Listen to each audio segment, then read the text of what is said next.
Hey, we're live. You're on TV. All right. Thanks, Dick. Well, everybody out there watching, we're live right here. Roger, come on over here, buddy. This is live. We're going to get started with the show, and Roger Norman here on my right. We got Dick, our race director for SCORE International. The beautiful Dianna Dahlgren over here joining us from her new home in Washington. Man, that's crazy. And she's got her mic on. Dianna, you like living in the cold country, man. This winter, it's going to be raining every day. No, actually moved to Spokane, Washington to open up a bar and restaurant, and it's actually not cold in Spokane, is what everyone else thinks. Well, it's not cold actually, it's just like here. So, yeah, it's been fun so far, building a business. Folks, tune in around 3 o'clock. You know, stay with us all day. We're going to show you a lot of neat stuff. Dianna and I are going to start talking about some things coming up with SCORE, but today it's going to be an incredible 3 o'clock. We're going to have the map over here. We're going to unveil the map. We're going to have the drawing for the Baja 1000. And don't forget, we're not going to draw for the trophy trucks in Class 1 because we're going to do that in Vegas live.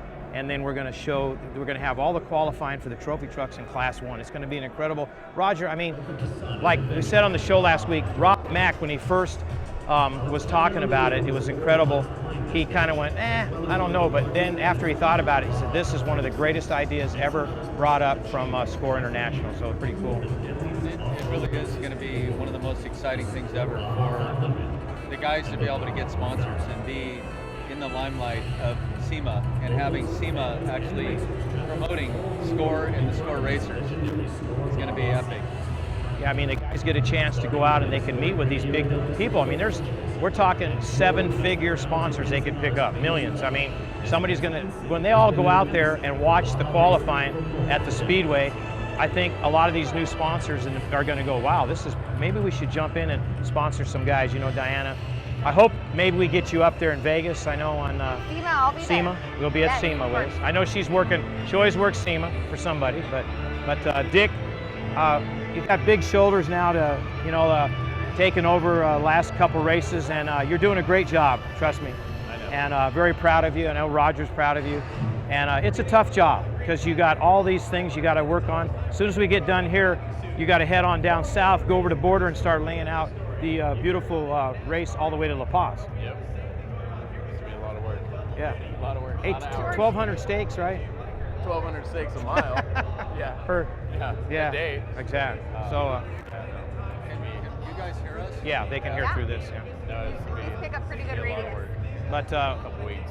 like I said, I know we're going to have you here all weekend. We're going to talk to Roger a little bit more, folks. And like I say, join us at 3 o'clock. We're going to show the map. A lot of people wanting to know, hey, is it going down the Pacific? Is it going down by San Felipe? Well, you'll see at 3 o'clock. And everything looks good. We've already talked to a lot of people.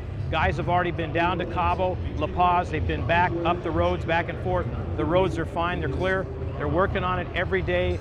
All these towns are trying to get back on their feet.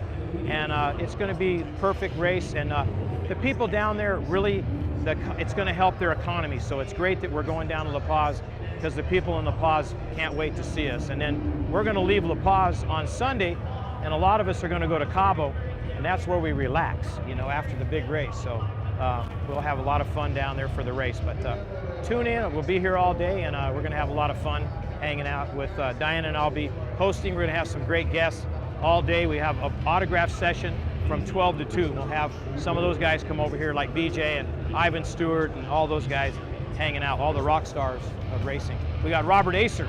He's going to be here. That's pretty cool with his helmet. Never takes the helmet off. He sleeps with that thing, I think, you know? Safety first. Yeah, so you don't want to fall out of bed. You got to have your helmet on when you're sleeping at night so you don't get hurt. Thanks, Roger, for everything.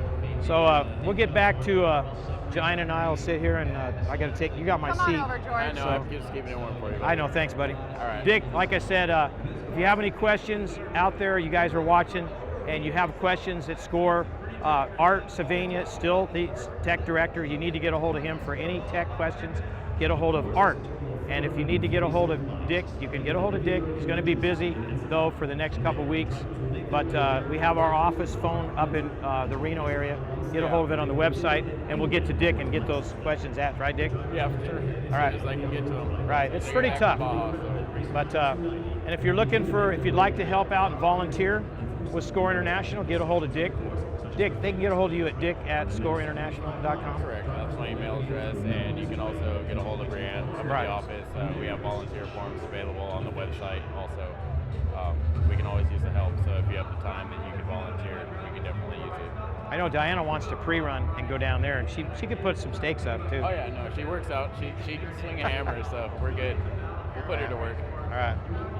Cool. All right, George. Well, We're ready. how about we We're going get to this jump show in. going? Sorry, Dick. Thanks. Dick Gray is our new race director since the Baja 500. It's cold. That's her. Come on up. Let's bring Ian up. He can just kind of hang out for a second. Oh, is he? Hey, Ian. Where's your brother? His brother's over there, but thanks, buddy. No, but How you I doing, bro? pre-ordered my 2015 dianna No, dog you and calendar. didn't. No, you didn't. No, I did. Not yet. You haven't. You are going to though, right? Yeah. You don't even want. You don't even want to know what's in that calendar. I can't even follow you on Instagram. It's too much to handle. I'm like hoping that nobody under 18 orders it. Where's my calendar? Boyfriend put him in it. He just knows where you stand. He just knows it. He's a good guy. You know what he says? He says, put Dianna Daldrin on everything and sell it. That's what he says. Hey, what did he say? What did he say when you rode off with Mark Samuels at the 500 on the bike? Did he get mad? Or? No. Okay, because I told Mark he's got an AR-15, man, and He got a little jealous. He was like, what the? So What you're opening the? up a bar. Yes. Businesswoman. You know that we're on live on cameras right now. We're live. No, we're live. That's why I Come brought you here. up. So right here, folks, is Ian Young. He's an 18-year-old. Come here. Come on up right here. So Ian, Before you start. we already started. So we Right. are. We just went live a little bit ago. But we can talk about it. Yeah, we're gonna have a wireless So, mic yes, going in. I moved to Okay, all right. Spokane, Washington, and opening up a bar and eatery up there. Cool. Yep, it's gonna be awesome. That's Hey. a good business move. Strategic. Don't walk in front of the camera. Go, always go around.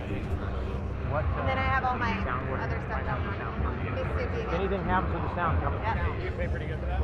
Told him to go. Heck yeah. All right, we're just Personality. we're hanging out here, just getting ready to start it. So don't mind a little bit of the jibber jabber. But this gentleman right here, 18 years old, Ian Young on the 1X team. You'll see him coming up in November. Diana, I'm gonna kind of throw it your way, but you're with Monster. So what team between this is going to be the greatest battle I think in the history of off-road racing for the bikes, because it's coming down to the 4X and the 1X, and who are you for? Well, I feel like Ian Young, Mark Samuels, and Cole Udall are all such big Miss Supercross fans that they're definitely going to pull the win right there. You guys are under some serious pressure. Do you feel like, always, Timmy Wiegand would say, we're the underdog. We're always the underdog. And for years I heard Timmy say that, Ian, and I kept saying, you are not the underdog. You guys came into this, especially last year, where they were injured, a few guys injured, and they came back and still won. But Sal Fish going by, we're going to get him up here in a few minutes. But we'll get Sal up here, but the former owner of SCORE International. But Ian, would you consider you the underdog? I mean, you have Robbie Bell, and Ricky he's kind of on the real roll right now. But I know you guys are great friends off the track, but frenemies, kind of, friends, and then when you're on the track, it's get business done. Yeah, like those guys have a lot of momentum going into this year. Ricky's been on a roll, and they have had a lot of time to prepare. We got dealt with a different set of cars this year with Honda pulling out of racing in Mexico, and it's kind of put us in a position where we have to, really search for sponsorship and, go to the people who know that will, continue to back us up. And, going into the Baja 1000, we just tied up the points, and that is really strategic for us, because if Kawasaki would have won this last race, they would have just, theoretically speaking, just had to finish, and they would have been the champion. So, it was really strategic for us to win this, race last weekend, and we're right in the points on. So whoever wins the race is going to win the championship, and we're going there to win. And failing to prepare is preparing to fail. So, we're going to do whatever we can to stick to a plan and go for it. And, it's going to be a battle to the end. All the hurricanes that just went down there, it's no joke. And I'm a firm believer in the Baja gods, so I'm going to be there a couple weeks early, trying to help out, and, support the locals and just have respect for it, because life is short, and I want to make the most out of it. Well, like I said, we're going to be we'll be there at the start. Diana and I will be at the start, and then we're going to fly down to La Paz and be there for the finish. So, like I said, it's 20. Hopefully she's at the finish. Oh, we have she will. a good time. No, I will be at the finish. She will be at the finish. I know we have a lot of fun with you, Ian. I know, 18 years old and incredible talent. We talked about that on the show. It was on Tuesday's show, and at the race too. You were watching also. Incredible. The fact that you guys are the young guys, and I talked about how Robbie Bell and your brother-in-law, or not your brother-in-law, but your stepbrother, are kind of like teaching you a lot. I mean, Yeah, I mean, Colton actually is my half brother, same mom, different dad, but he just turned 28 years old. Someone like Ricky, I think he's 23, and I'm Ian Young, so I'm forever young, and I'm actually 20 years old. Yeah. However, we are the underdogs, and I am the younger guy, but I'm putting a lot of work into it, and I want this championship. I'm working my butt off in the gym. I'm road biking 2 to 3 hours a day, and I want to go into this race knowing that I put every single thing I could into it, because I don't want to put anything left on the table, and I want this championship, and I want to be a champion for the rest of my life. So now I know Colton will probably start. He likes that start up to Oahu. Whereabouts what part did you like? You kind of want to do? We don't really have a set plan at all. Colton does like to start, but we want to ride the course first. We want to do a little bit of pre-running, and before we go and say what we're going to do, we really got to put a plan together. And our focus right now is to try to go and race the 24 hours of Glen Helen next week, and then after that, it's all Baja 1000 from there on, and that's kind of what we got going on. So I can say that Colton, Mark, and I will be tackling all 1,200 miles of the race. We will have a couple backup guys, and we're just trying to make something happen and go for it. All right. So do you feel like Imperial, you say next weekend you're racing out at Glen Helen for 24 hours. You have races like Imperial, which by the way was over 100 degrees, 110 degrees. I unfortunately didn't get to make it last minute. I unfortunately had some business problems. But with races like that, and then obviously Glen Helen, does that really prepare you for the Baja 1000? Yeah, it's all rider development, and it's all just racing, and that's where I got to give a lot of credit to the Kawasaki guys.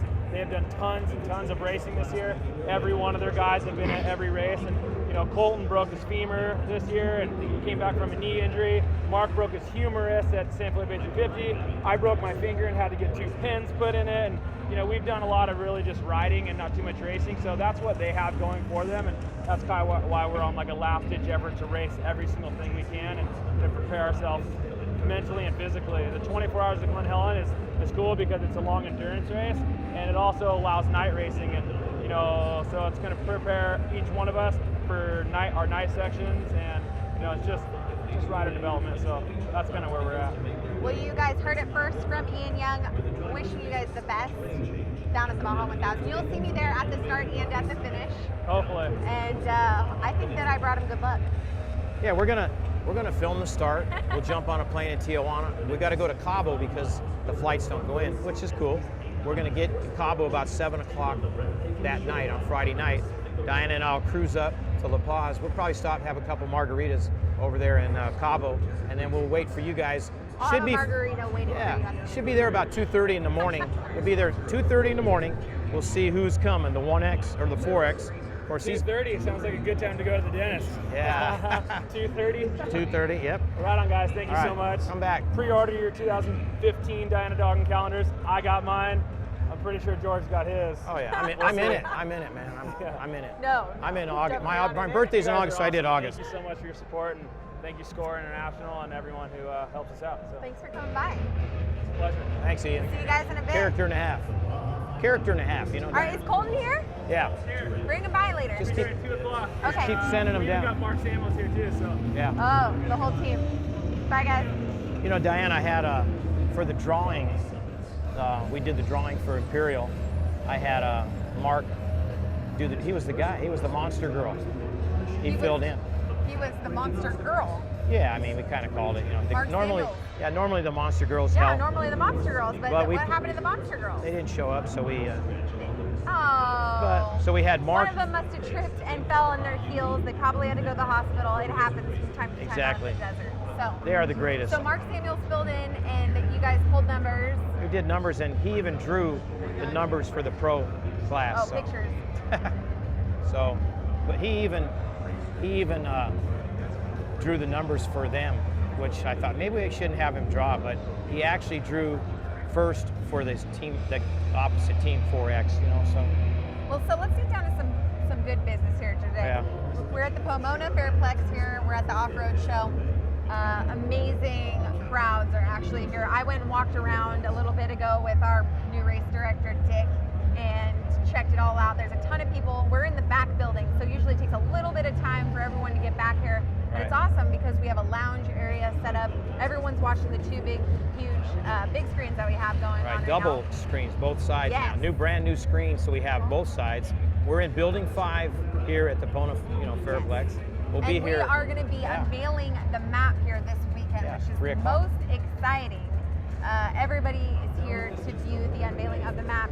So let's talk about that. We've already heard some details coming in. Obviously, we've already told the whole world what our race schedule is going to be like down at the Baja 1000. We really haven't talked about, a lot of people are asking, Diana, is it going down San Felipe or the Pacific? We can't. We know, I know. Yeah, George but knows. We I don't don't want even know. We want you to tune in at 3 and Yes, share we it want for you to tune in at 3 p.m. Right. Western Pacific time, and you guys can check it out then. It's going to be, like I said, the unveiling of the map, and it's a game changer this year. I feel like everybody is starting to change their game up. It's been pretty much the same in every industry. I mean, we have off-roading here. Supercross next year is a big game changer with all the teams going down, but I'm really excited for this Baja 1000 just because the fact that we're not starting and finishing in Ensenada. We're going all over Mexico, all over Baja, and we're ending up in La Paz. So the finish is going to be very exciting. It's going to be very interesting to see what happens at the finish line, considering the fact that we have to move all of our stuff from one side of Baja over to the other side of Baja. So it's going to be a great time. But it is tough because the bikes are going to start at 6:30 in the morning. Right. And the trucks are going to start about 12:30. Now, normally the trucks started at 10:30. Right. But now they're going to start 2 hours later. So the bikes should finish. I know when I did it a couple years ago for the old score, we got down there, bikes finished at 2:30 in the morning. So that's about about 18 to 20 hours. It's a 20-hour run down there. But what'll happen is the trucks should finish.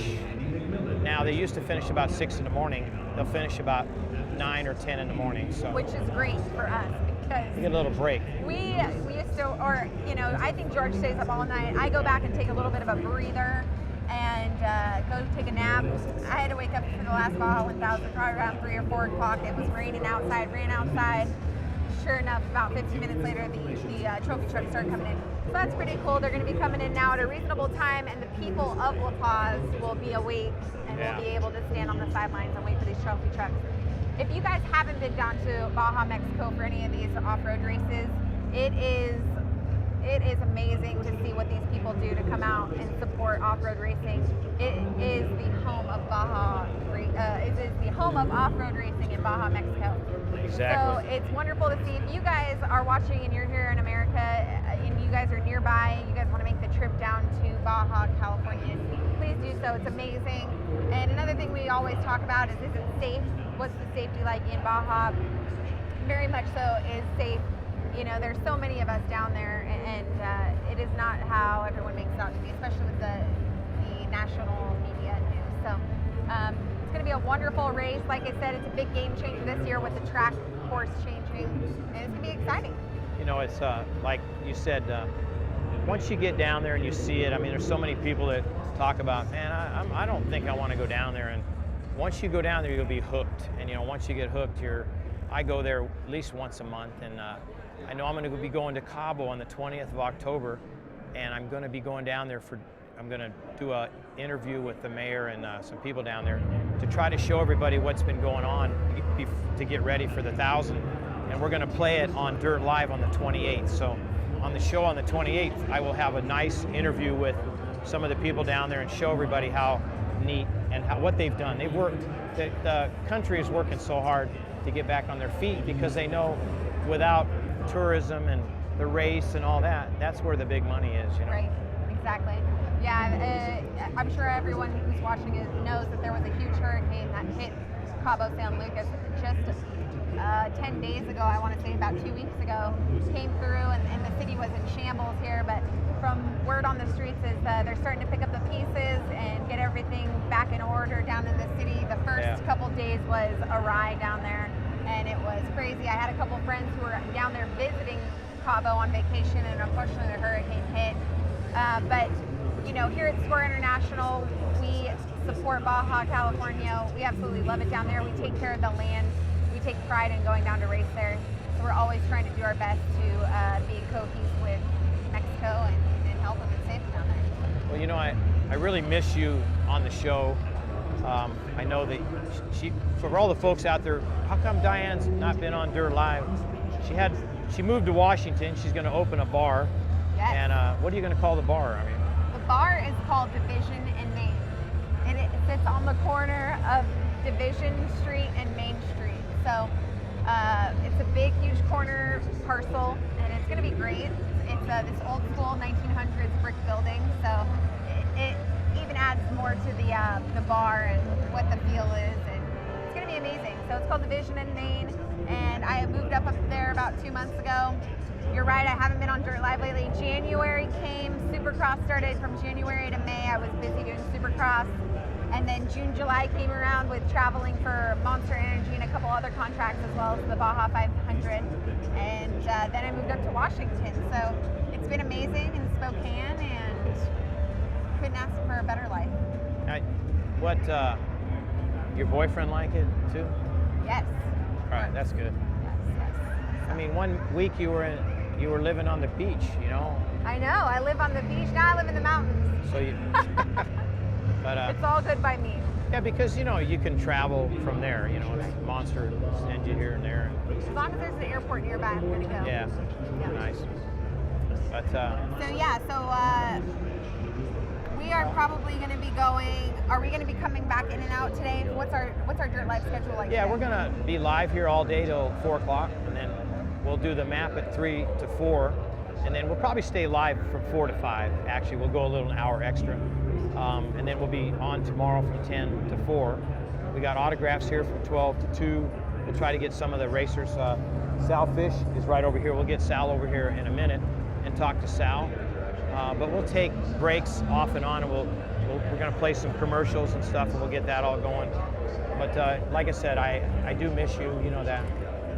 You're a very big part of this show. I mean, and I got to tell you, when I was in Imperial Valley last week, a lot of people, it's really cool. It gets cool when, I know you find it all the time. People go, oh, you're Dianna, you know, but last week in Imperial, so many people would come up, hey, you're that guy from Dirt Live, and you know, it's kind of cool. Where's Dianna? And, you know, it's cool, you know, but like I said, a lot of fun we've had, and we're going to continue to have Dianna for the big races. Now, San Felipe might be a little tough because it's January, in the end of January, and that's when they're racing in Anaheim or whatever, but Supercross. Yeah. So, but we will have her, the next race coming up after that, we will have her at the 500, and we'll have her once again at the 1,000, maybe Imperial again.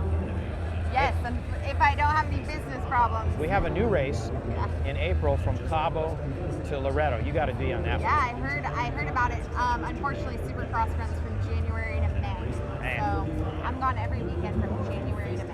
Yeah, that's good. That's a good deal. But luckily, I don't get to miss out on the Baja 500 and the Baja 1000. If we have the Imperial 250 at same time next year, I'll be able to do that at one as well. I love you up on the main gate when you get the electric sign, you know. Yeah. Does that my take job. so you got to work out for that, right? Yeah. That's why they always keep me around as Miss Supercross, because no one else can carry that heavy sign.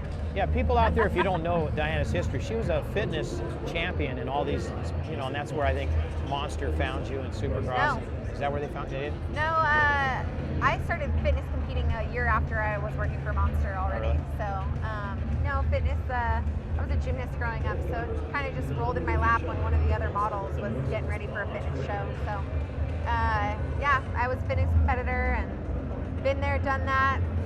I like real life instead. You know, I don't like dieting all the time, so I'd rather enjoy street tacos in Mexico than diet. What brought you, what idea, I'm blown away by the bar. brought you that? You know, I've known you for a while. And what made you think, let's have a bar, you know, like a bar? Well, what happened was my fiance actually owns a bar right next door to this area that we got. For those of you guys who just tuned into Dirt Life, we're here at the Pomona Off-Road Expo. We're live right now on Dirt Life. Have had a couple visitors come on by, and now we're catching up on the life of Dianna Dahlgren and my crazy life. People want to know. I mean, I want to know why. You know, yeah, I everyone's mean, been asking why no, I'm in but Spokane. a bar. I mean, well, so my fiance actually owns a bar up in Spokane, Washington, and we had the opportunity, the space right next door to the bar that he owns, open up another one.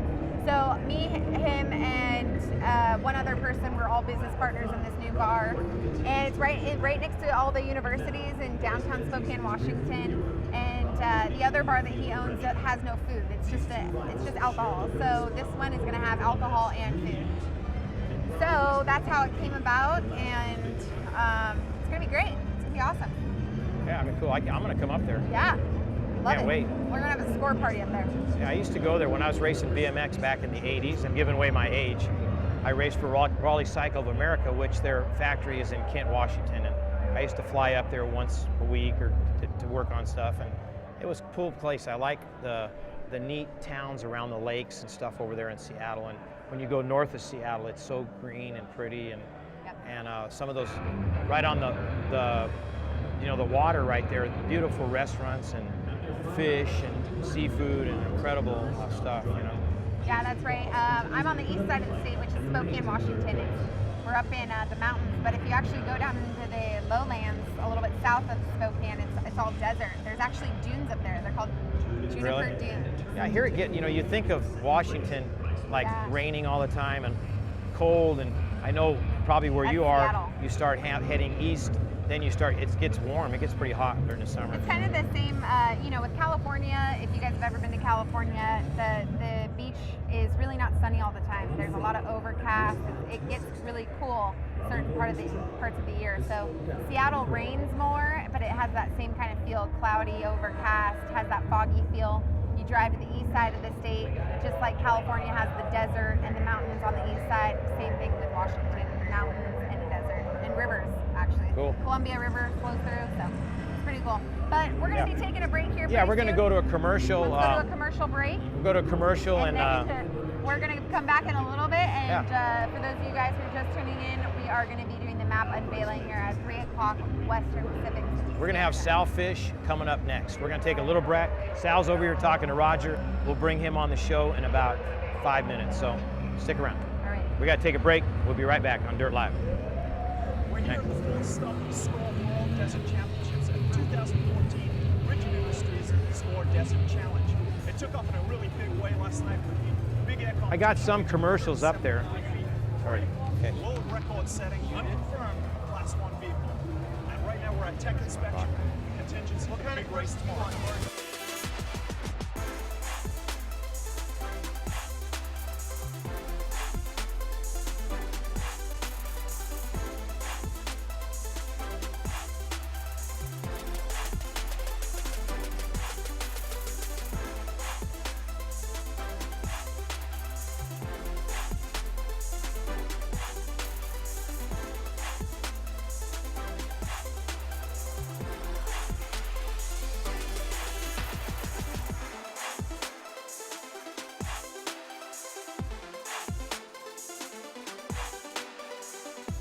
My name is Max with Rigid Industries. Right here, the Polaris Razor we got down here at the Rigid Industries booth in Imperial, California for the Rigid Industries Score International Desert Challenge.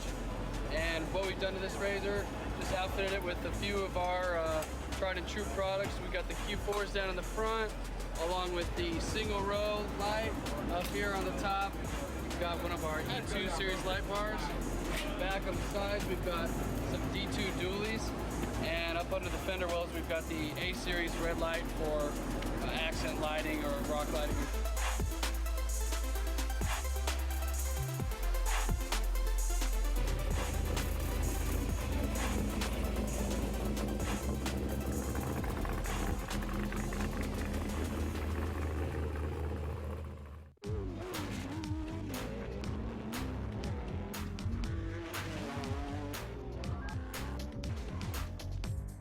Hi, I'm Martin Christensen with All German Motorsports. Been racing Score off-road for a number of years, and I've been using the HANDS device for a very, very long time. I absolutely believe in it because I know it saves lives. Not only am I a racer and want to win races, that's obvious, but come Monday morning, I'm a businessman and a father for my family. I want to be there on Monday morning. For me, this is the best solution. It's super simple to put on. It goes right on. Very fast as well to connect to the helmet. Has a super nice slide mount that just clicks right in. You don't even know that it's there when it's fitted properly. Another reason why it's very comfortable is once you're seated in the car, the sliding tethers in the back allows you full movement on your head with no restrictions. Another thing that I like is that it's super easy to get in and out of the car.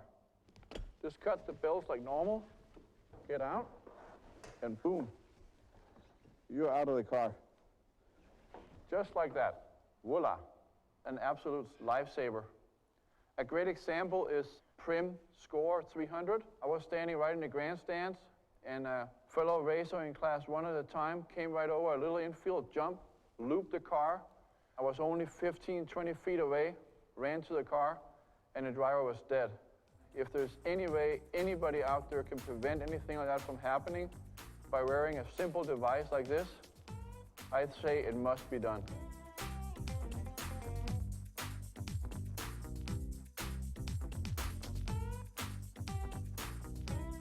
Neither Brian or myself are paid or sponsored by Stand 21.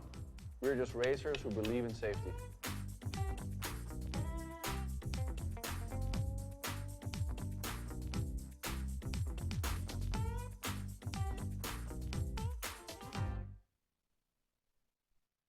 You guys are so low budget, you don't even have the thing that goes like that. Serious? I have to clap my hands. You don't have the thing like in real movies?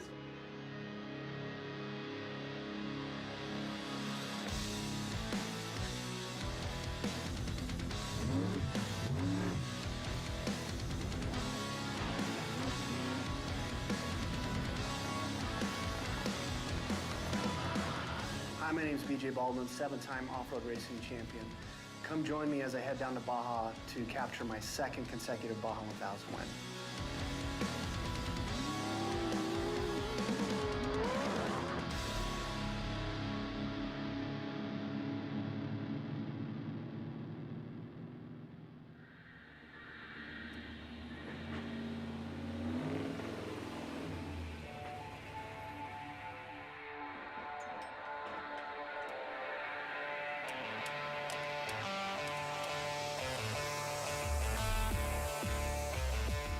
My team's been working really hard for the past couple months, getting ready for the most grueling race of the year.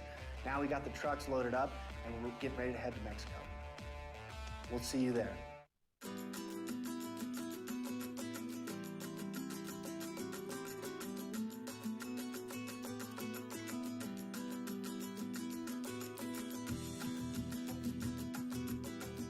It's truly a privilege to be able to race in Baja. I've been doing it for the last 10 years. It's some of the most beautiful scenery in the world with the big giant cactuses in the open desert, and some of the beaches of San Felipe are just really, really beautiful to race on.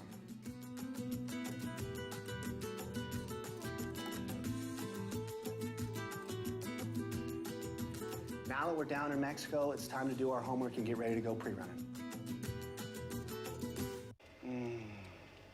Oh my God, it was so good.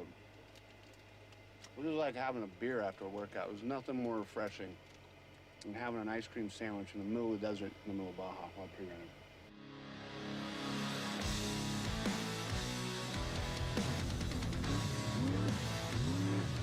Desert racing is different from other forms of motorsports in the sense that you're never going to see the same 2 corners twice.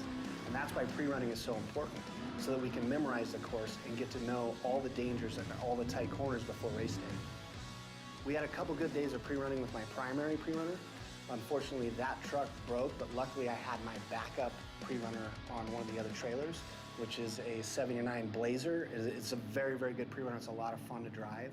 So we ended up using that pre-runner to run the rest of the race course.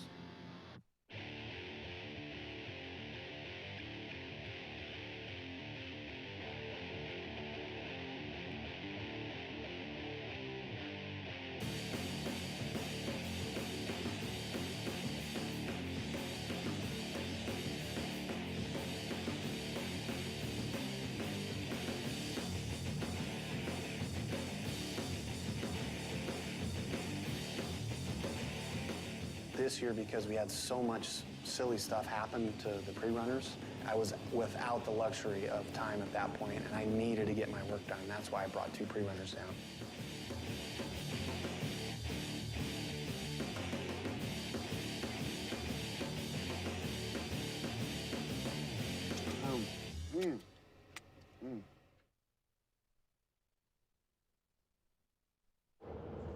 I think we have a pretty good race plan today. Looking forward to qualifying. This is going to be a good Baja 1000 for us. Got a good team, done a lot of hard work on the truck, and we're really excited. I'd like to win 2 Baja 1000s in a row. Thank you very much.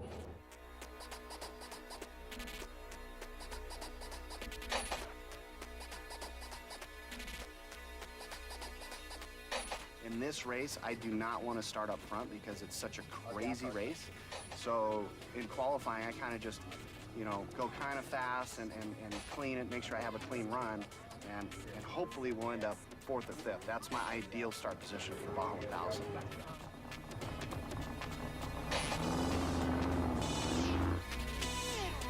Rock up in the disco.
The Baja 1000 is a really big off-road racing event in the United States, but down here in Baja, down here in Mexico, it's like their Super Bowl. It's like Formula One.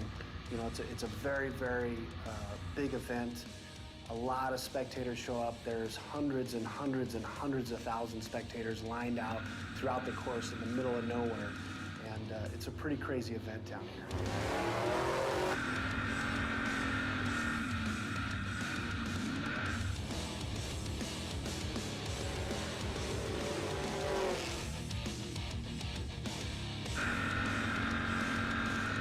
This year, it looks like I'm going to be the only one Ironmanning this race.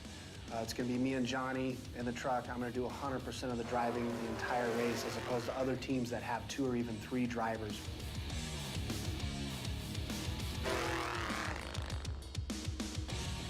After I got going in the truck, the first 40, 50 miles, I started to pick off trucks. And then I started to feel better and a little bit more confident. Once I got from 70 to 250, I kind of had to back it down because I didn't have any course notes in the GPS for that particular section because we didn't get a chance to pre-run that section.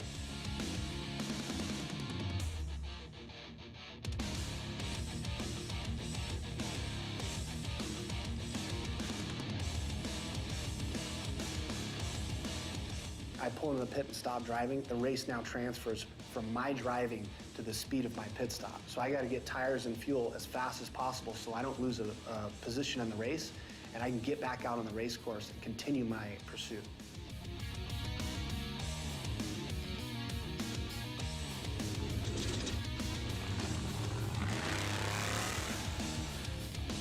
Really working my way through the pack at night was very difficult because it's very, very hard to pass. You know, the dust was pretty blinding.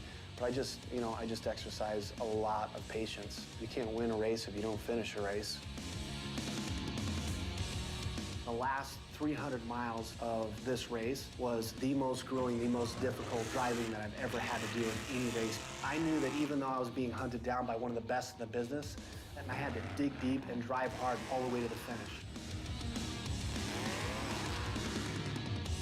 You know, I was coming around the final corner of the Baja 1000 into the finish line, and you know, I was super, super tired, and I knew that I did pretty good, but I didn't know for sure whether I won.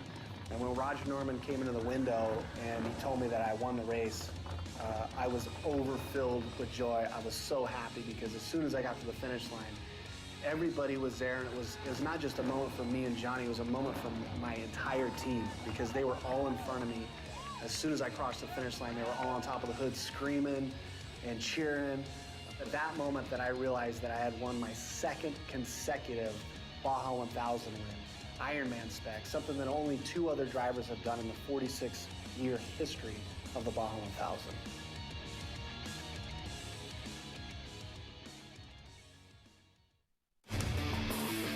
Hey, George Antil, you're watching Dirt Live. Hey, you guys are looking for a place to stay for the big race coming up. We got a guy that his name is Juan Carlos Pachuco. You can get a hold of him at Baja Voyager. If you need a house, if you need a beach house, a condo, or just a hotel room, get a hold of Juan. He'll take care of you guys and set you up for the big race.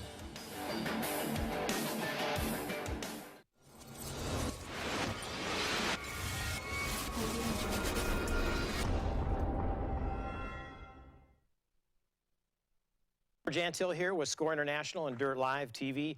Hey, a lot of you off-roaders want to know, hey, how can we help with the relief efforts down in southern Baja? Well, Score has teamed up with Cruz Roja Mexicana, which is the Red Cross of Mexico. We've teamed up and we're getting supplies down there to the bottom of Baja to help out these people who were devastated by the hurricane early Monday morning. Also, there's efforts people want to know, hey, I'd like to donate some money. Right, look right up here on the screen. I'll post the addresses in the United States, and there's one in Mexico. 2 banks that you can donate money to them. Another group of off-roaders started a Baja Strong. It's a relief effort for off-roaders to help these also people who've lost just about everything down southern part of Baja. And there's 2 locations, one in San Diego and the other which would be in Mexicali, and we'll put those right there on the screen for you. The addresses in San Diego at the Vidosla Racing headquarters. Also, the other, their office over there at the trucking headquarters in Mexicali. Vidosla's, Tavo and Cameron Steele, a bunch of guys putting this off-roaders for Baja Strong. Great group of guys teaming up to get supplies and stuff down there in the southern part of Baja, which is almost inaccessible. But right now they're working on the roads to get people down there and help the relief efforts, along with you know, the Mexican Army has worked real hard in getting people stuff down there in Baja. Us at Score International want to thank all you off-roaders. I know everybody's concerned about what's been going on down there all the way from Cabo up towards Guerrero Negro. A lot of destruction, a lot of things gone, and we're on our way to help and get these people some help.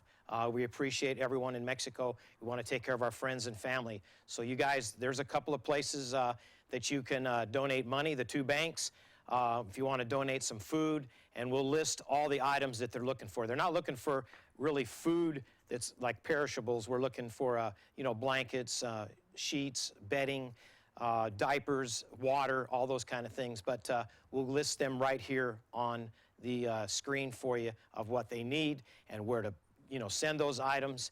And we want to thank everyone out there in the off-road community for helping right now during these terrible times in southern Baja. Thank you very much.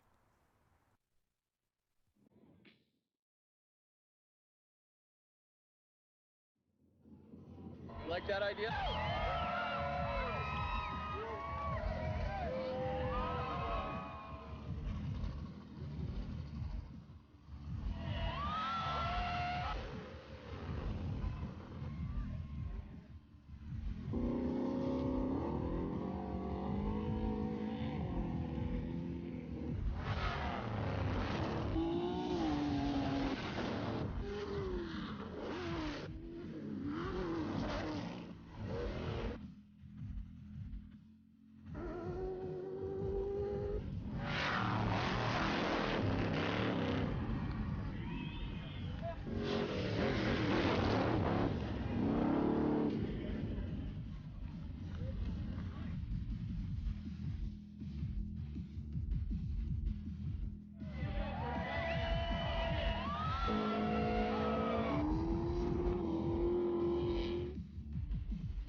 believing in the new wheels.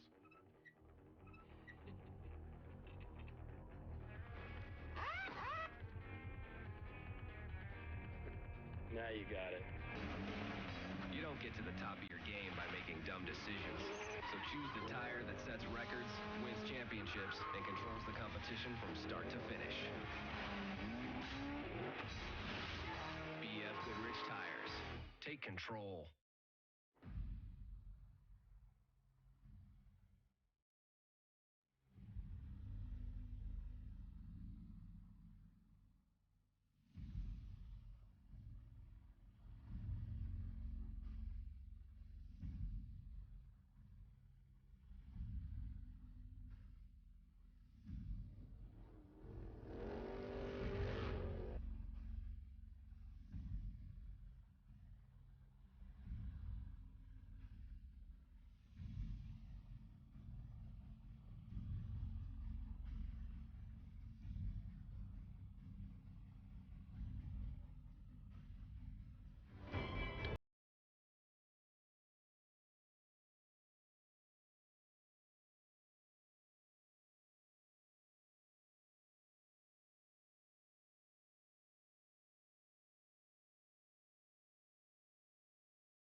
Yeah. It's good.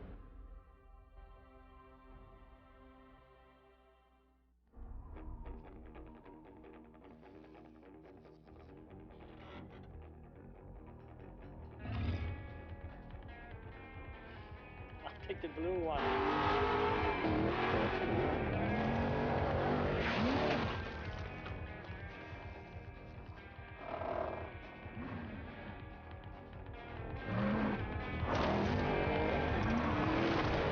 You don't get to the top of your game by making dumb decisions. So choose the tire that sets records, wins championships, and controls the competition from start to finish.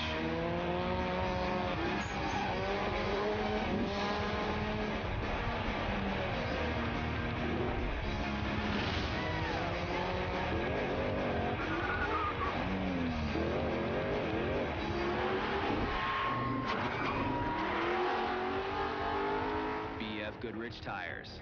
Take control. We're here at the fourth stop of the SCORE World Desert Championships at the 2014 Rigid Series SCORE Desert Challenge. It took off in a really big way last night with the big air competition reaching 173 feet for a world record-setting, unconfirmed Class 1 vehicle. And right now we're at tech inspection, contingency for the big race tomorrow.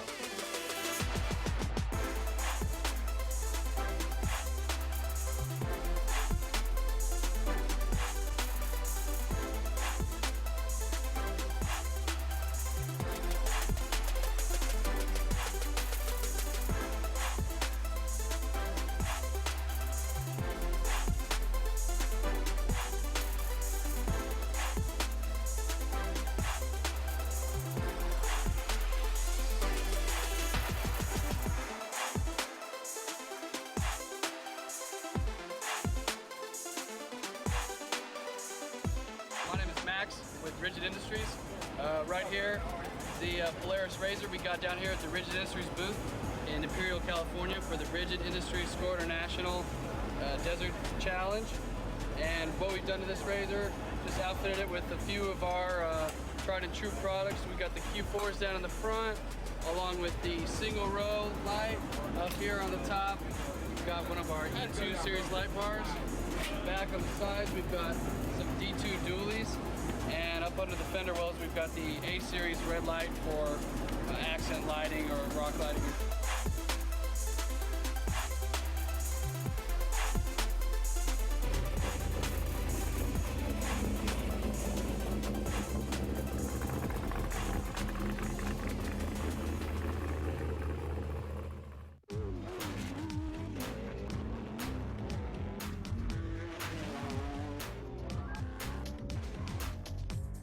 Hi, I'm Martin Christensen with All German Motorsports. Been racing score off-road for a number of years, and I've been using the hands device for a very, very long time. I absolutely believe in it because I know it saves lives. Not only am I a racer and want to win races, that's obvious, but come Monday morning, I'm a businessman and a father for my family. I want to be there on Monday morning. For me, this is the best solution. It's super simple to put on. It goes right on. Very fast as well to connect to the helmet. Has a super nice slide mount that just clicks right in. You don't even know that it's there when it's fitted properly. Another reason why it's very comfortable is once you're seated in the car, the sliding tethers in the back allows you full movement on your head with no restrictions. Another thing that I like is that it's super easy to get in and out of the car. Just cut the belts like normal, get out, and boom, you're out of the car. Just like that, voila, an absolute lifesaver.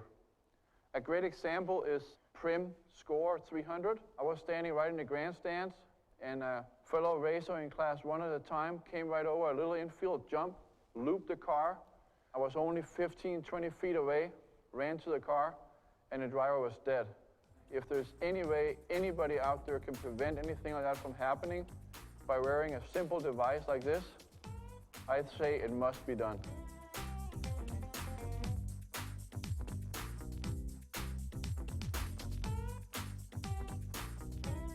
Neither Brian or myself are paid or sponsored by Stand 21. We're just racers who believe in safety.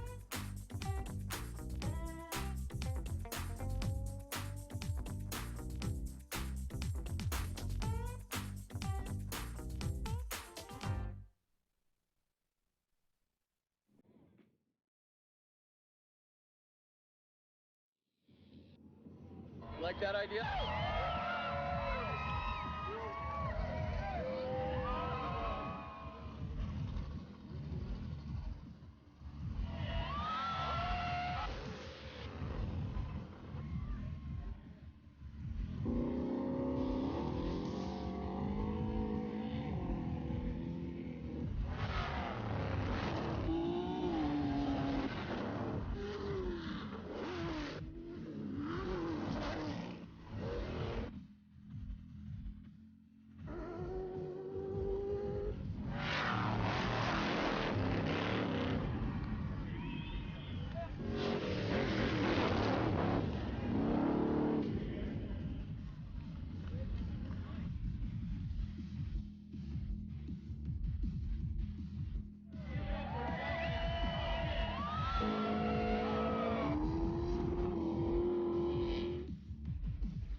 Yeah, that was a pretty serious incident.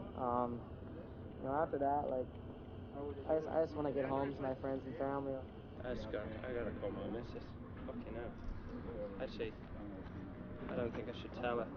No. It busts your confidence a little bit, so yeah, we just got to take it home. I think the cars have made it this far. We may be 6 or 8 hours behind the schedule, but we've got this far, so we've just got to do our part and get it the rest of the way. Yep. Hell yeah, brother, how you feel? Oh, awesome. Yeah, man. You made it. But yeah, we almost went off the cliff. Came a little too hot on a blind, stepped down, and probably put both wheels like on the edge of it and looked down and said, holy shit, and then kept going. I guess that comes with the territory, I don't know. It's the first time I've ever done this stuff. And I've done a lot of crazy things, but I will never do something as crazy as the Baja 1000, ever. Most memorable moment when I first started peeing all over myself without my catheter. Yes. And I was like, oh, it's warm. I'll drink more so I can pee again.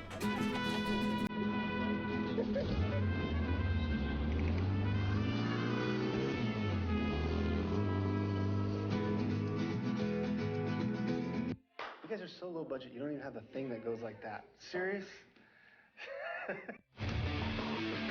Hey, George Ansel, you're watching Dirt Live.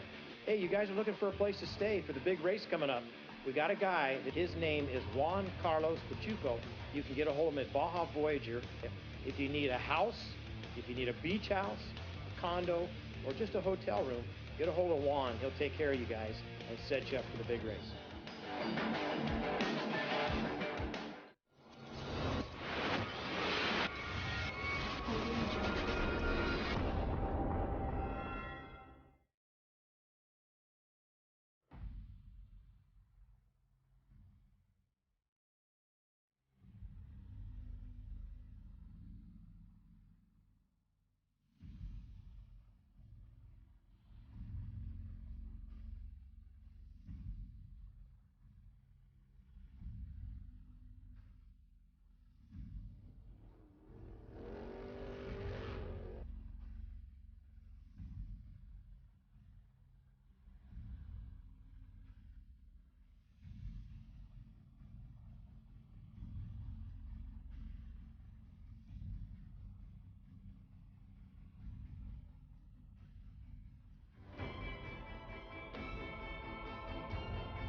George Antill here with Score International and Dirt Live TV.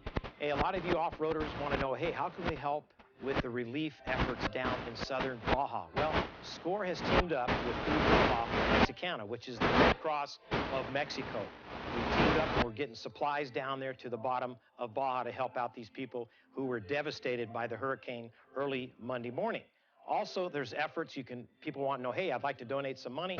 Right, look right up here on the screen. I'll post the addresses in the United States, and there's one in Mexico. 2 banks that you can donate money to them. Another group of off-roaders started a Baja Strong. It's a relief effort for off-roaders to help these also people who've lost just about everything down southern part of Baja. And there's 2 locations, one in San Diego and the other which would be in Mexicali, and we'll put those right there on the screen for you. The addresses in San Diego at the Vidosla Racing headquarters. Also, the other, their office over there at the trucking headquarters in Mexicali. Vidosla's, Tavo and Cameron Steele, a bunch of guys putting this off-roaders for Baja Strong. Great group of guys teaming up to get supplies and stuff down there in the southern part of Baja, which is almost inaccessible, but right now they're working on the roads to get people down there and help the relief efforts, along with you know, the Mexican Army has worked real hard in getting people stuff down there in Baja. Us at Score International want to thank all you off-roaders. I know everybody's concerned about what's been going on down there all the way from Cabo up towards Guerrero Negro. A lot of destruction, a lot of things gone, and we're on our way to help and get these people some help.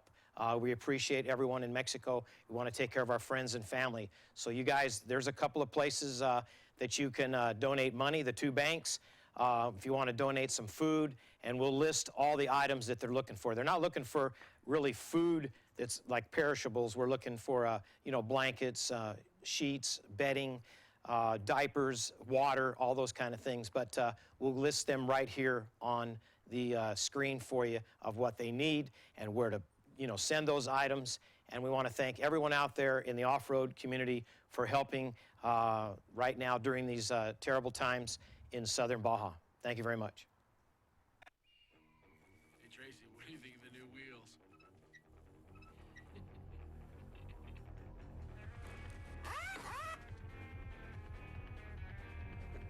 Now you got it. You don't get to the top of your game by making dumb decisions. So choose the tire that sets records, wins championships, and controls the competition from start to finish.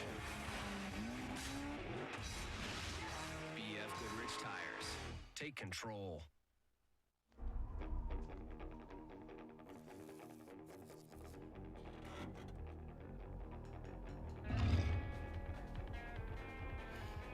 take the blue one.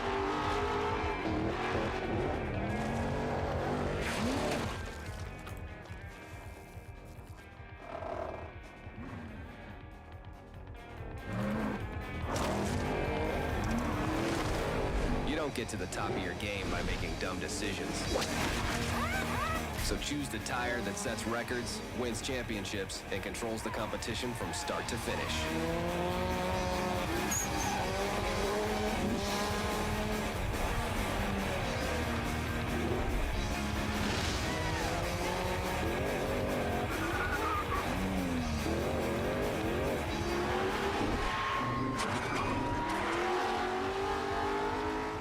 Goodrich Tires.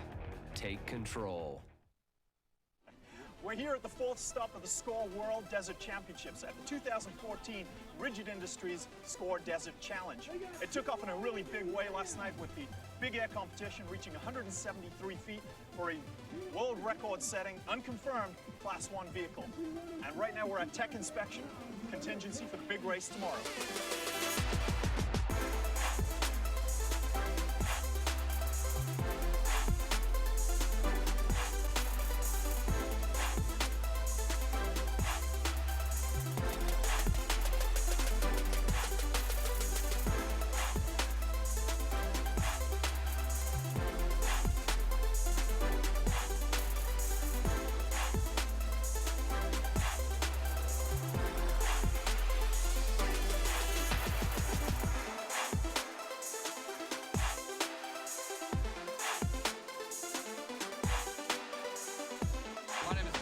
With Rigid Industries.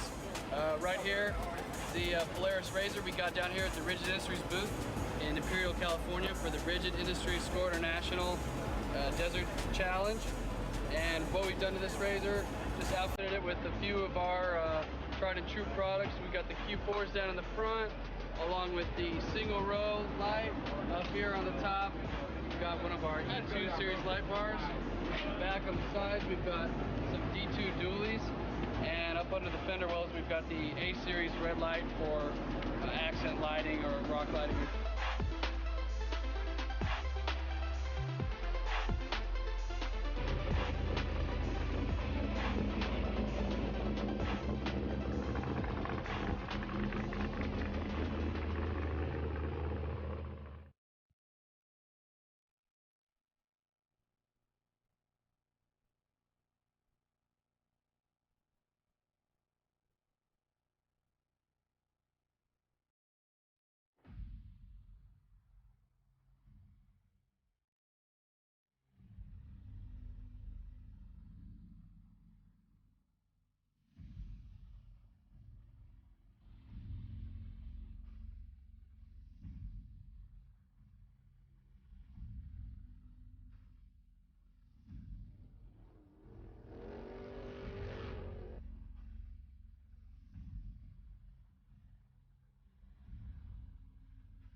Hey, George Ansel, you're watching Dirt Live. Hey, you guys are looking for a place to stay for the big race coming up. We got a guy that his name is Juan Carlos Pachuco. You can get a hold of him at Baja Voyager. If you need a house, if you need a beach house, a condo, or just a hotel room, get a hold of Juan. He'll take care of you guys and set you up for the big race.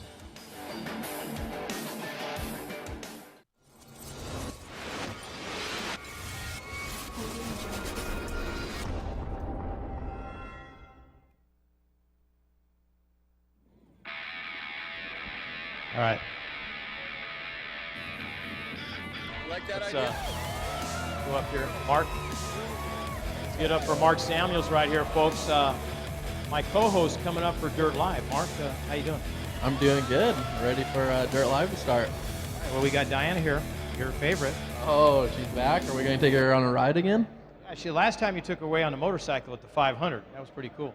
I won't bring her back this time. I heard boyfriend's a Navy SEAL. You got to watch that, man. Is he here? I don't think so.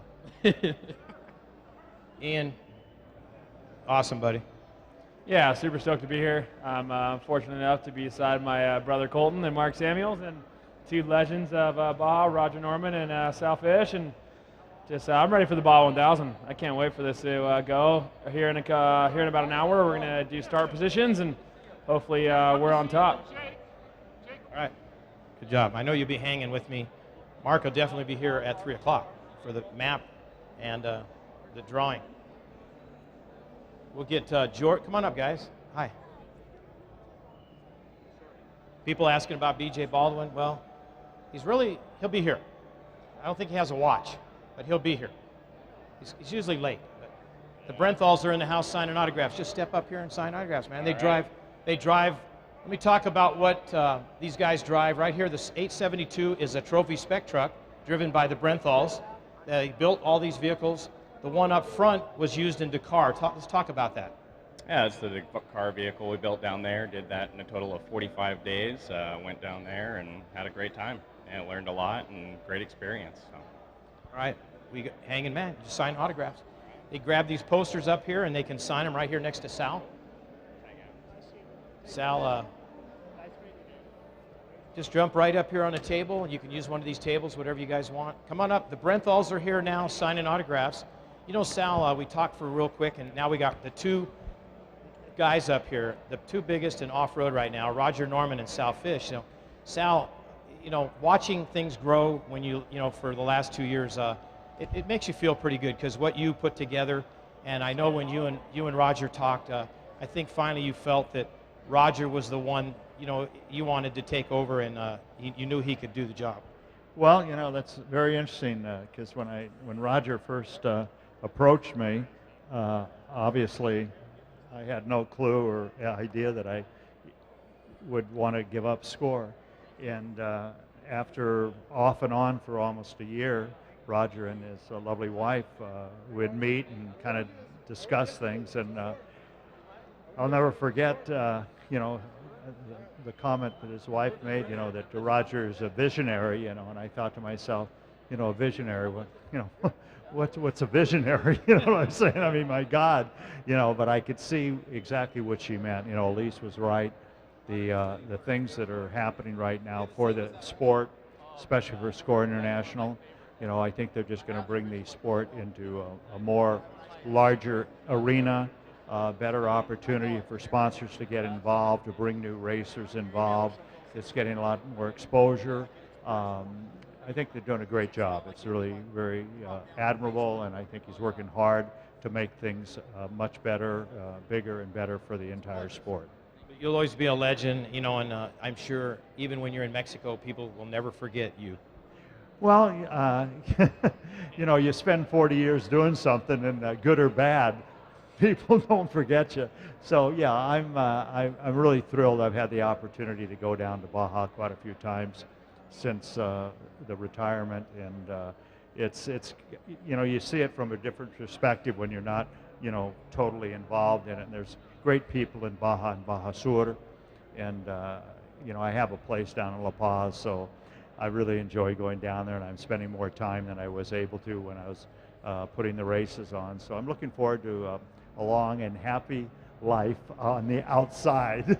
You worked very hard, you know, 40 years, you know, and bringing it to that point. And like I said, it's still going, and we're hoping to make it bigger, you know. And like you said, it's getting there. It's just letting everybody know that, you know, the TV packages, and there's going to be some new TV stuff announced coming up that Roger's going to let everybody see, and you know, doing the Dirt Live show and showing the races live and trying to bring all these heroes of the sport and get them out there. The SEMA show, doing the qualifying there. I mean, you know, a lot of different things that maybe some of the guys go, well, I don't know about SEMA, but they're going to find out there's a lot of money at the SEMA show. You know, there's a lot of people that have companies that are willing to maybe jump in and help sponsor some of these guys, whether it's a Polaris or a Class 11 or it's a trophy truck, you know, and it's pretty cool.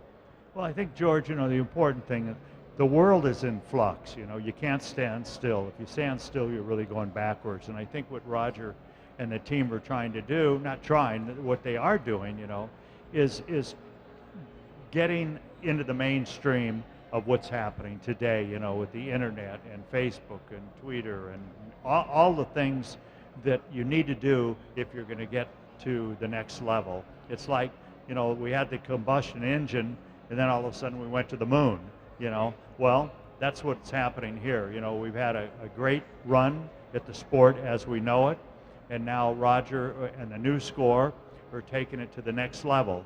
And that's something that's important. And you know, a lot of people would not have the foresight or the knowledge or the stamina or the resources to be able to do that. And I think that's something that if people don't get it, they better start getting it, else they're not going to be in the mainstream of what's happening in today's society. You know, this is not 20 years ago. It's not 10 years ago. It's not 5 years ago. Things are happening very fast in the world, and if you want to be competitive in it, you've got to do what Roger and the SCORE team are doing.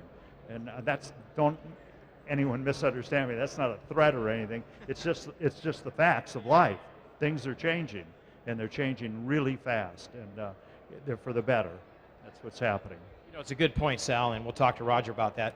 Good point, and Roger saw that, and you know, when he bought SCORE from you, he has his vision, you know, to get this thing and make it different, and he is doing that, and people out there are definitely catching wind. Roger, like Sal said, you know, doing a great job, Roger. Oh, thanks a lot. But Roger, he's, you know, that's why I'm talking on a microphone up here. But Roger's pretty good. He's like, you know, he's like that little kid, 10 years old on the motocross bike. You go, hey, how are you going to do? Good. You going to win? Yes. You have to ask a question. I know, I'm sorry, Roger. He always kids me about that. I got to feed him the question. But Roger, but I was saying, great point. You know, you've taken over for the last 2 years, and like Sal was pointing out, when he thought about selling it, you know, and once he did, and he's watched what you've done for the last 2 years, he really is so excited about what you've done. Yeah, you know, and I couldn't be more excited myself. You know, it's quite an honor to have someone, you know, he's had a lot of people, you know, come up to him and propose doing the same thing that I did, and none of those deals happened over the years, and there was many opportunities. And you know, when the right thing comes along and it's the right time, and you know, it was the right time for me, I took the time to learn a little bit about it before jumping into it, and I know that to Sal that was extremely important, that somebody actually stepped out of the driver's seat and focused on it and gave it the attention that it deserves, because this sport is a gem, and that's the reason why I jumped out of the driver's seat, was to make a difference and do everything I could to promote the sport and lift it, get it on TVs worldwide, get it on the internet worldwide, and really promote the sport so that teams that want to be professional and want to make a living at this sport can do it. Well said. Once again, let's give it up for Roger Norman and Sal Fish up here. Come on up and get the autographs. The two legends right here. Like Roger said, Roger was he was winning and winning and winning in off-road racing, the Baja 1000 in 2008, all these other races, and being very successful at what he was doing. I always complimented him, the most improved racer that I saw in the last 3 or 4 years as he approached the Baja 1000 in 2008. He could have still be racing. We still have the truck. The black truck is up there at the front. Take a look at that black truck. That is the winning truck sitting up there, and take a look at it, and it's for sale, right, Roger? Yeah, in fact, if you buy it, you can choose the number that you want for it, one that's not already taken, but the number 8, which was my number, you can have it with the truck if you want it. We'll throw it in. No, but actually, since 2011, since I first spoke with Sal about being at the top of his list of people that he might want to sell to,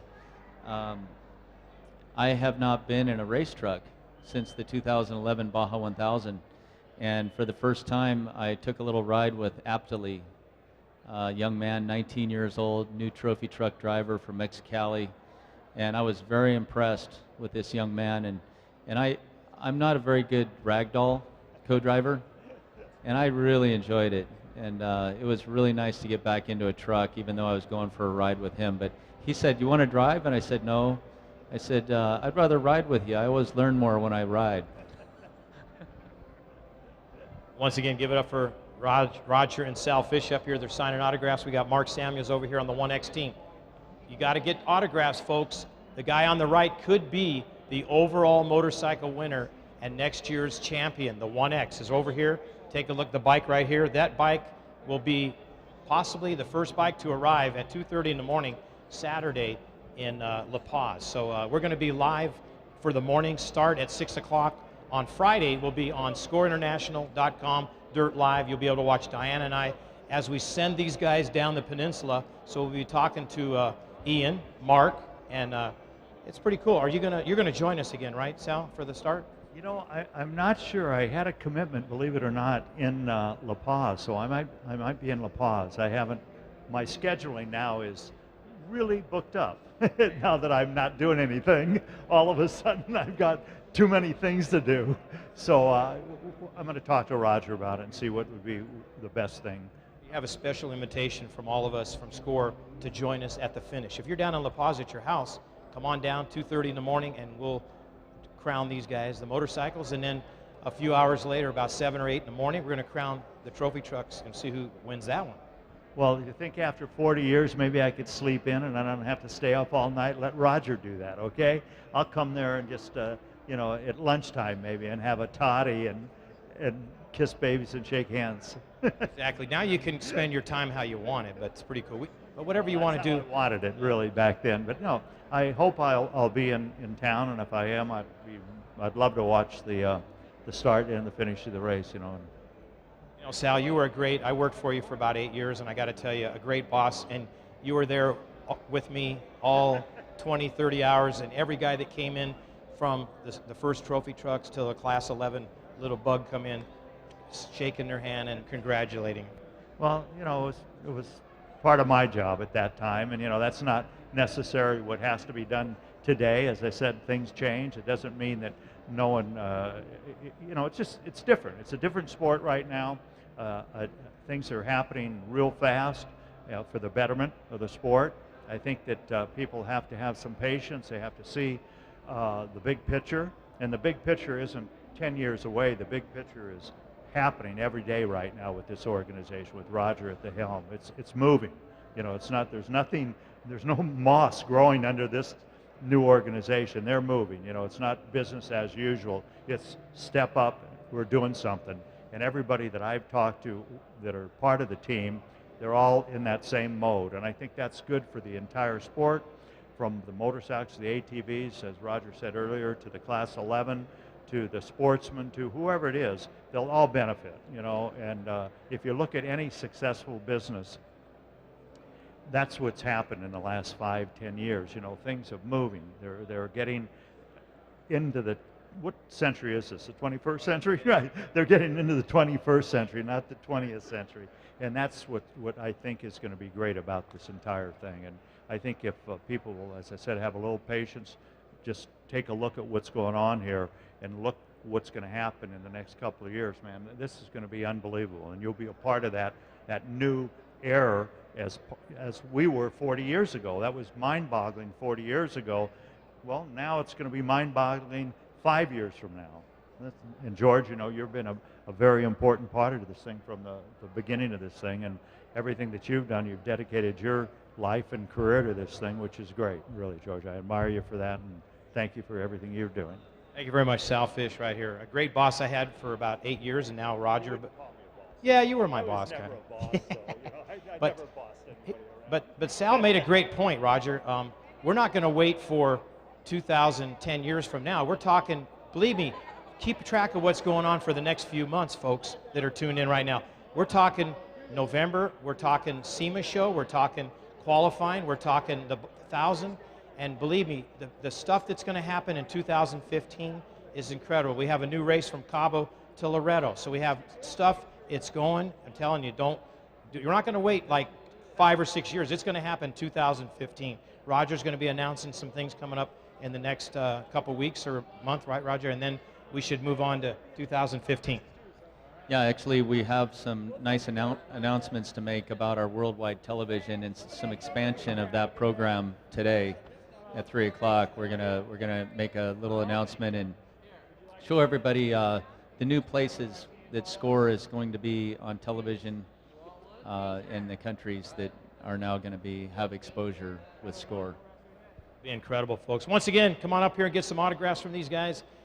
We have the two 1X guys here, Mark Samuels, Ian. We got the Brenthals right here, Mr. Brenthal here. And if you're interested, Jonathan, if you're interested in a brand new trophy truck, if you want a spec trophy truck, or you'd like to go to Dakar and spend all that money, he will build you the vehicle up front there, or he'll sell it to you.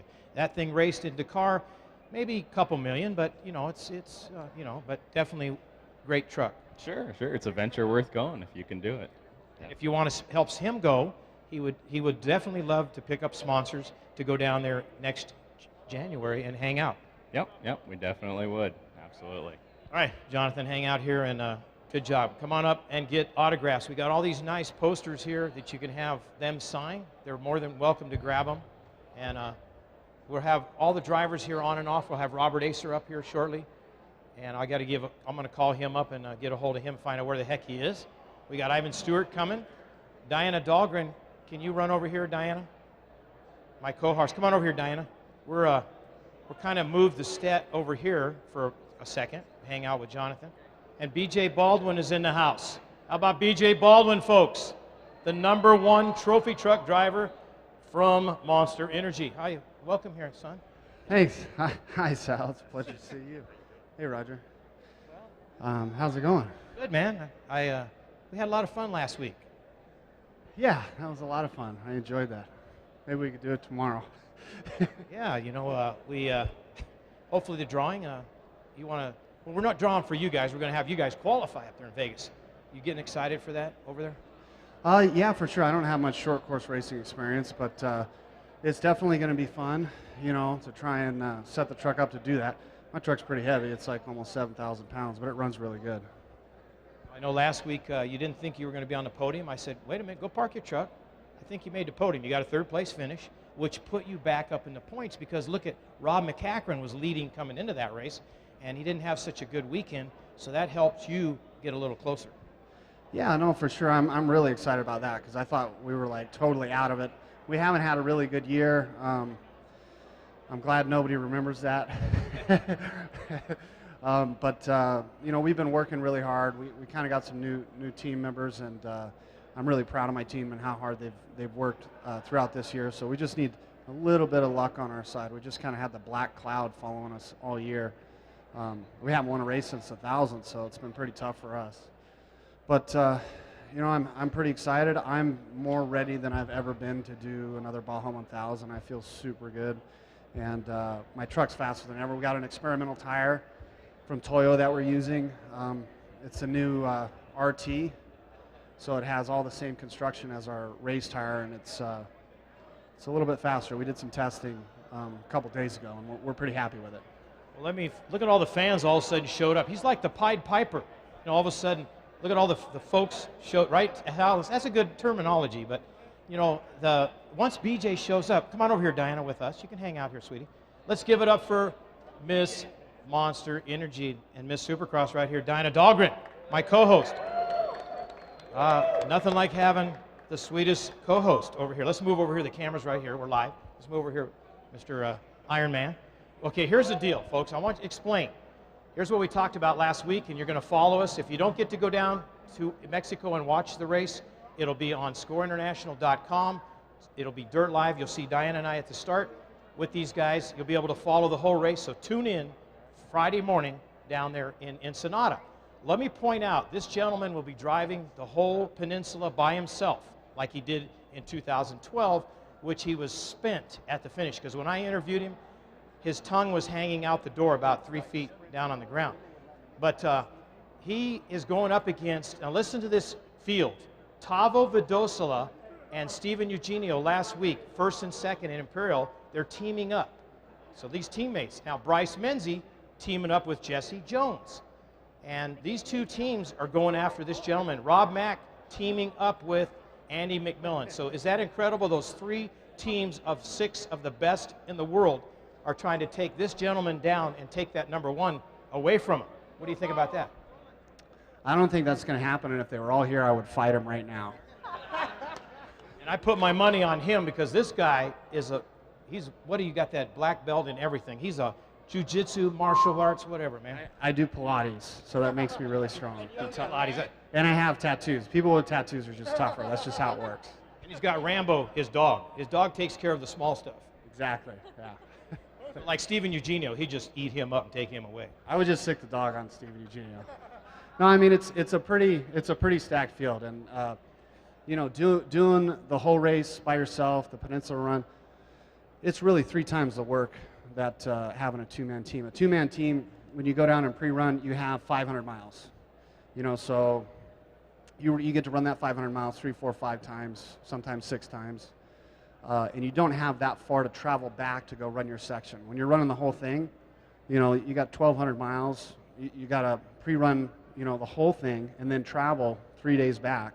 So you miss like 3 days of pre-running. Whereas to get back in 500 miles only takes like 8 or 9 hours. And once you get further down to the bottom, the quality of the highway gets, you know, less and less. So it's harder to get back safely. So I kind of have a speed limit with my guys that nobody goes over 55 miles an hour below Guerrero Negro, just to stay safe. Well, you know, a good story, Roger's going to, when he hears this, Roger Norman, folks, raced all the way down the peninsula a few years ago. And it's an incredible story that we definitely will share one time on Dirt Live. But Roger drove the whole peninsula by himself, and it's crazy. He drove, right, the single-seat truck that he has, the old one. And there were points at time where I think he was off in another world. You know, you're just, you know, BJ, he's just kind of, where am I? You know, you're driving down. But he did it in his time that he started and went to La Paz. His time was faster than the winning time that the guys did in the trophy trucks. Yeah, no, for sure. I mean, you know, before I did it the first time, before I went all the way down to La Paz the first time, I obviously talked to Ivan, you know, because he's like my childhood hero, and I listened to what he had to say and how to kind of pace yourself and get through, because really the reality of it is you're driving a truck in the desert as fast as you can for 20 hours. It's a really insane concept. Really only get, you know, a minute break 6 or 7 times throughout the peninsula just for fuel and tires. So I talked to Ivan. I also talked to Roger because he did it the year before, and he did it twice. He did it in a race truck pre-running and went all the way down to the bottom without stopping, if I'm correct.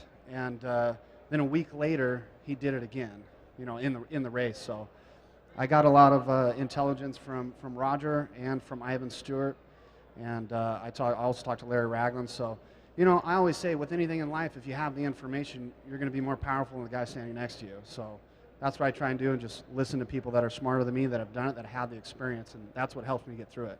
You know, he did it with Lance, his co-driver. It's a pretty funny story. They're pre-running in the truck with a 2-seat when they're pre-running. They would race, they would probably pre-run for 14 hours, and then they get out, take a little break, and get out and do push-ups on the road. You know, do how many push-ups, Roger? Like 100 push-ups, and a lot of push-ups for Roger. And then they get back in the truck and go another. I mean, that's how he got in shape. Yeah, no, that's pretty remarkable. I don't do any push-ups when I'm out pre-running. Yeah, I don't need to get in shape. I got a motor.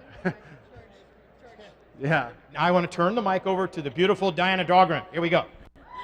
Hi, guys. You know, all things aside with racing, BJ, you guys know he is an Ironman down at the Baja races. I have no doubt that he's going to repeat that title this coming year, especially with the track change-up. But racing aside, Monster Energy and BJ Baldwin, you guys just released Recoil 2. You know, if you guys haven't checked out Recoil at all, last year he released Recoil 1, and it did amazing, getting over 1 million views. And now this one coming out just a couple weeks ago, and it has been doing phenomenal on the internet and YouTube. Yeah, no, I'm pretty stoked about that. The first one did 1 million views in 1 week, and this one ended up doing almost 4 million views in 2 weeks. So it was it was a lot more complex, a lot more moving parts than the first one. The first one was pretty much just, you know, stick the camera there, I'll be back in a minute, and let's get this shot, or let's do this, or let's go park a car under the truck while I jump over it. So it wasn't really too complex, and this one we had like 60 people in a professional, a very, very professional production team, as well as the team that filmed the first one. So it was a lot harder, I'd have to say. It was four days of filming it from 6 to 7:30 p.m. And we had a lot of fun filming it, but it was definitely like 5 or 6 months planning the whole thing. Yeah, no kidding. I saw things like tanks out there, Army tanks, Dan Bilzerian. If any of you guys follow Dan Bilzerian, you guys had that Instagram celebrity out there, as well as tons of ladies. So how does it go on YouTube? Do these people need to check it out on YouTube? Does it give a side of BJ Baldwin that we don't see in the racing? I think I've already got everybody's views. I mean, can I see a raise of hands of who hasn't seen it? Who hasn't seen Recoil 2 yet? Nobody. Oh, come on, Mark. All right, so everybody here is, what did you guys think about it? Let's hear you. Was it awesome? Should BJ Baldwin and Dan Bilzerian and a ton of girls do off-road racing in Recoil 3 next year? Or this year. Awesome. So is there anything in the works for Recoil 3 next year? Are you guys just enjoying the fame of Recoil 2 for right now? We're trying to keep that growing and try and get more views and get it more and more successful. As you know, that stuff costs a lot of money, so we got to make the sponsors happy, and I'm just thankful to everybody that was involved in creating it. There was probably like 3 or 4 things that I didn't get to do that would have been so cool. I had a mountaintop that or like a hilltop that I was going to jump off of onto a water tower, and then off that onto another water tower, and then I had a cul-de-sac that was built into the side of a mountain that had a driveway that led down, but it was like a 60-foot vertical gap and then 80 feet across. It would have been super cool, but they didn't let me take down the power lines. So, but yeah, I'm looking forward to filming the third one, and we're kind of already coming up with like rough concept ideas as to where to do it. I have an idea. You should have me driving your truck, and then I pass it off to you. I have to like give you some lessons on how to drive your truck. I think that's a great idea. You know, I mean, I think you gotta have all the ingredients. We didn't get the chance to have like a speedy supercar in it because it just didn't cut together well. But I think you gotta have 80% truck, speedy car, a dirt bikes, a couple hot ladies, and that's everybody will watch it if you do that. So we're pretty satisfied with our performance. Awesome. Well, if any of you guys haven't seen it, anybody watching Dirt Live who has not checked out Recoil 2, head on over to youtube.com, bjbaldwin.com. Actually, I know all you guys have seen it. I need you guys to like send it to somebody that's like a secretary or a dentist or a golfer, somebody that doesn't have any idea what off-road racing is, because in the end, it's really good for the sport, and it's really good to grow the sport and showcase how awesome these vehicles are. So send it to the dentist. Send it to the proctologist or whatever. Send it to somebody that knows nothing about this sport, and that's what will help us. And if any of you guys are jiu-jitsu practitioners, BJ is very much so into rolling around, and you guys can go ahead and share it with anybody that you guys roll with on the mats. And we have Ian Young over here. Speaking of the Baja 1000, BJ Baldwin and I are pretty close buddies, as we're the number 1X team and he's the number 1X truck. I don't know what you guys think, but BJ, how would you like to put a $1,000 bet on the overall time for the Baja 1000? Ooh, wager. A wager. What are you thinking? Yeah, I'm from Vegas. Everybody thinks I'm like a big gambler, but I'm not a big gambler. Let's make it 2,000. Ooh, where are we at? Where are we at? Deal. It's been made. All right, awesome. All right, well, we'll see what happens at the Baja 1000. BJ Baldwin, we're going to have you signing autographs right now, sir. So why don't you go ahead and take a seat. We're going to start a line.